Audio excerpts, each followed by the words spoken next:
Halo guys, assalamualaikum warahmatullahi wabarakatuh. Welcome to my channel Sahabat Bashira. Belajar itu dari Jalan Cita. Seperti biasa, kita buka dan bantu dulu jalan-jalan ke Surabaya. Jangan lupa subscribe aku. Jumpa lagi ya dengan Terima kasih sudah hampir di channel aku. Kalau kita kemarin sudah membahas nih masa penjajahan beberapa negara di Nusantara atau Indonesia ini, seperti Portugis, kemudian Spanyol, diikuti lagi dengan VOC atau Belanda. Negara mana lagi ya yang melakukan penjajahan di wilayah yang kaya akan sumber daya alam ini? So, tidak usah berlama-lama, happy watching. Yaps, Prancis. Jadi ini adalah masa penjajahan Prancis di wilayah Nusantara. Sebelumnya aku bakalan jelasin kenapa Indonesia ini bisa jatuh ke tangan Prancis setelah sebelumnya negara ini atau wilayah Nusantara ini itu dikuasai oleh VOC atau Belanda. Jadi di Eropa, tepatnya pada bulan Desember tahun 1794 sampai Januari tahun 1795, Perancis menyerbu Belanda, dan dari situ Perancis pun berhasil itu menguasai Belanda. Nah, dari kesepakatan tersebut, karena Belanda ini kalah dari Prancis, otomatis daerah jajahan Belanda itu sepenuhnya menjadi hak milik dari Prancis. Nah, otomatis Indonesia atau Nusantara pada saat itu juga jatuh ke tangan Prancis. Nah, dari situ Prancis pun tak menyia-nyiakanlah kesempatan tersebut. Akhirnya Napoleon Bonaparte pun mengirimlah itu Herman William Daendels ke Batavia. aja nih teman-teman, bahwa Daendels ini sebenarnya adalah orang Belanda yang membelot ke Prancis. Dia bahkan dilahirkan di tanah Belanda, namun ia lebih suka dengan ide revolusi dari Prancis itu sendiri. Bahkan ia juga tergabung nih dalam salah satu tentara prajurit Prancis. Nah, dari situ karir dari Daendels melejit lah itu.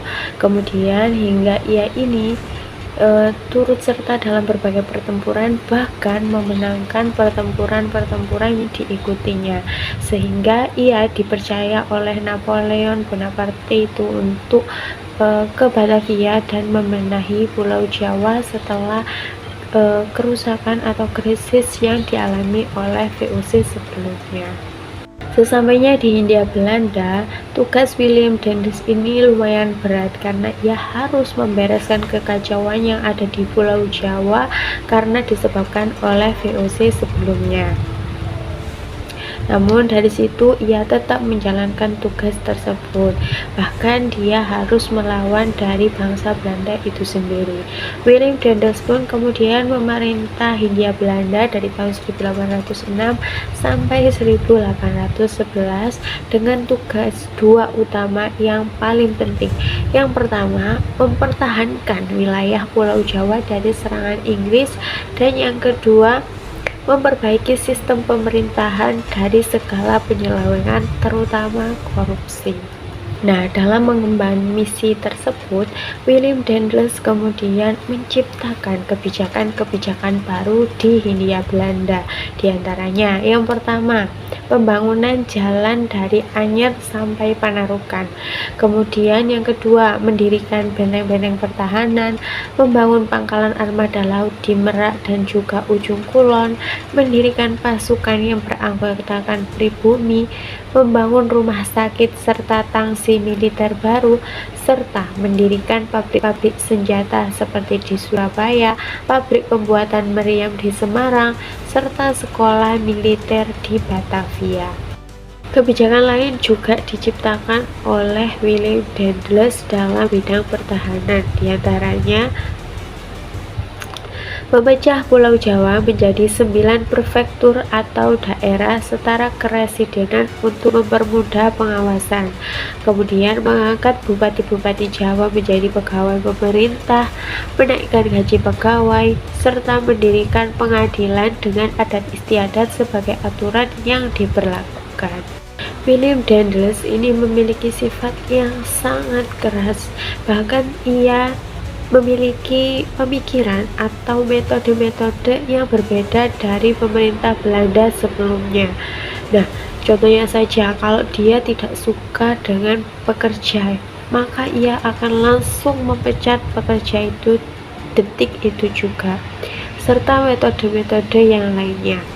Bahkan, ia juga tidak hanya menerapkan prinsip tersebut kepada rakyat saja, tetapi bahkan dengan raja-raja yang ada di Pulau Jawa. Misalnya saja dengan Raja Solo atau Yogyakarta yang harus mengakui junjungannya.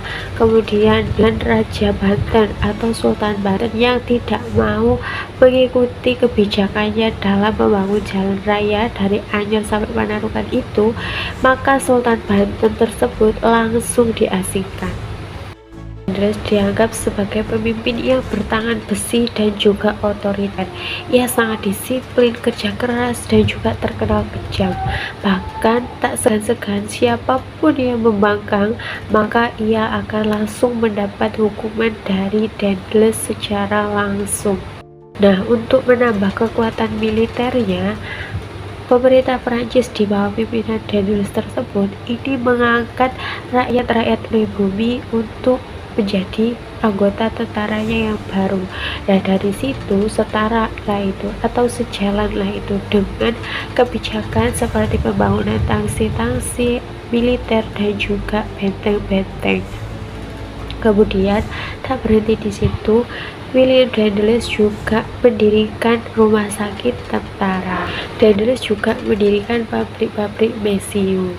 Nah, selain untuk mempertahankan pemerintahnya yang ada di Pulau Jawa, Dendels juga mendirikan Groot Bosweg, yaitu pembangunan jalan pantura dari Anyer sampai Panarukan dengan menggunakan sistem kerja paksa atau kerja rodi yang dilakukan rakyat pribumi secara paksa tanpa upah, bahkan menelan banyak korban jiwa.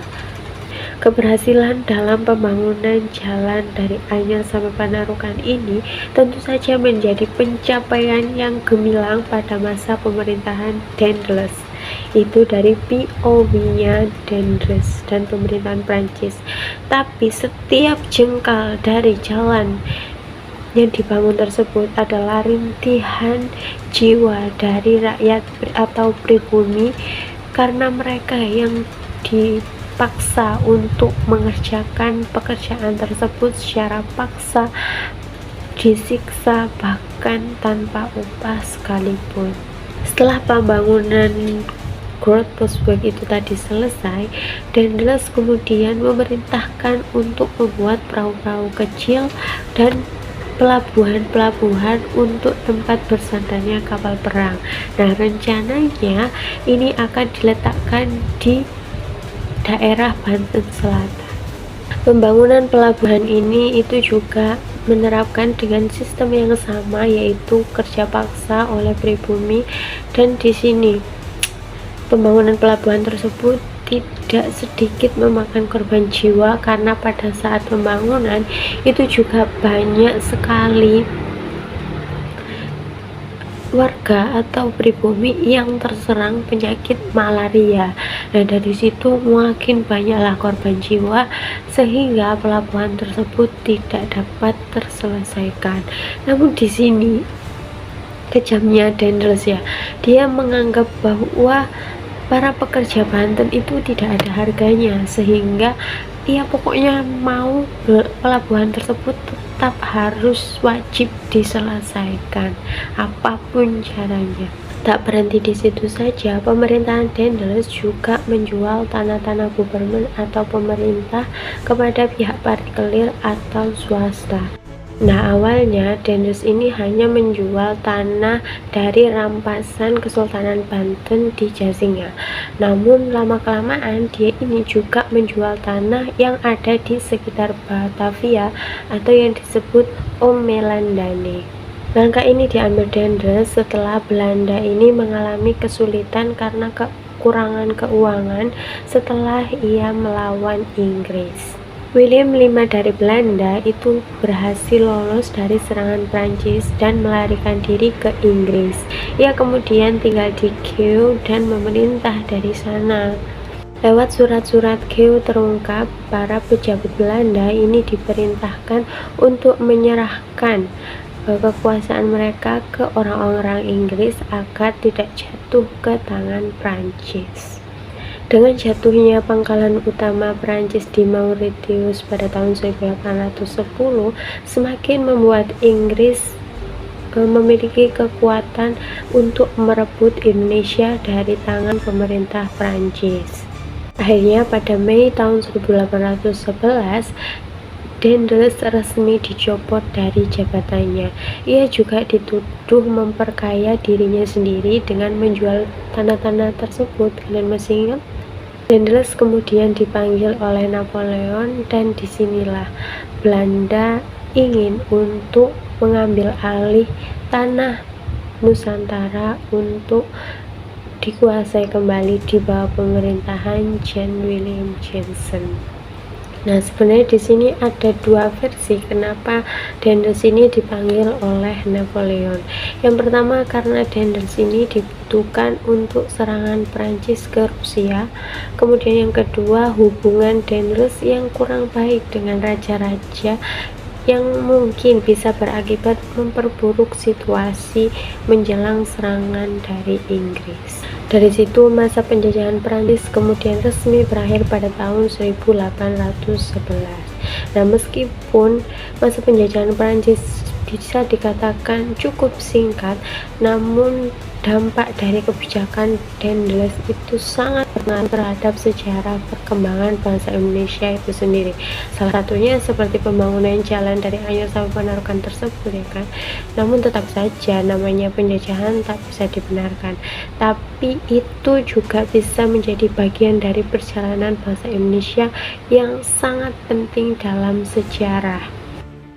So, teman-teman, itu tadi sedikit penjelasan mengenai masa pemerintahan Prancis di Indonesia. Mungkin ada yang belum aku tambahkan, boleh tulis aja di kolom komentar di bawah.